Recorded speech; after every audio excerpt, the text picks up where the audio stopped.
করলে হবে না? আমার মনে পড়ছে আমাদের একজন প্রবীণ সন্ন্যাসী বলছেন তাদের যখন সন্ন্যাস হয়েছে, গম্ভীর মহারাজ সন্ন্যাস দিয়েছেন, স্বামী গম্ভীরানন্দজি। সন্ন্যাসের পরের দিন ভোরবেলা যারা নতুন সন্ন্যাসী তারা একটা সুযোগ পায় প্রেসিডেন্ট মহারাজের কাছে গিয়ে প্রশ্ন জিজ্ঞেস করতে। যা আজকে পেলাম, ভোর রাত্রে যা পেলাম তার মানে কি, অর্থ কি, তার বিষয়ে যার সব প্রশ্ন হতে পারে। তো মহাবাক্য এটা কিছু গোপন নয়, আমাদের ট্র্যাডিশনের মহাবাক্য হচ্ছে অহম ব্রহ্মাস্মি, আই এম ব্রহ্মণ। তো এই নিয়ে প্রশ্ন, গম্ভীর মহারাজ তো খুব স্বল্পভাষী, এনি কোয়েশ্চেন্স চোখ বন্ধ করে বসে থাকতেন, পুরো আমাকে ভিভিড বর্ণনা দিয়েছেন সেই মহারাজ।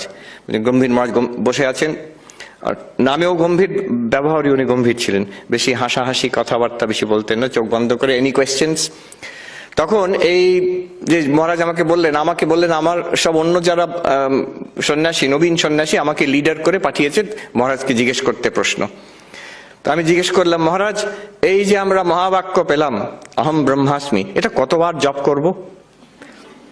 এটা সবাই জিজ্ঞেস করছে, কারণ জানি গুরুর থেকে ইষ্টমন্ত্র পেয়েছি, তাকে কতবার জপ করব গুরুদেব বলে দিয়েছেন। তাহলে এই একটা নতুন কিছু পেলাম, এটাকে জপ, এর আগে যারা পেয়েছেন গায়ত্রী মন্ত্র সেটাও বলে দেওয়া হয়েছে কতবার জপ করতে হবে, অতএব এটাও তাহলে ওই রকমই হবে কিছু একটা। How many times should be repeated? Gambhir Maharaj ইংলিশে বললেন যে it is not for repetition, it is for realization. অহম ব্রহ্মাস্মি রেপিটেশনের জন্য নয়, ইটস ফর রিয়েলাইজেশন, অনুভূতির জন্য। তারপরে বললেন, any other questions? No, you may go. উনি তো বলে দিলেন ইউ মে গো, কিন্তু আমাদের একটু গভীরে ঢুকতে হবে, 1 ঘন্টা সময় আছে, এই কথার মধ্যে এবার আমাদের ডুব দিতে হবে। এই মহাবাক্য বিচার কেন?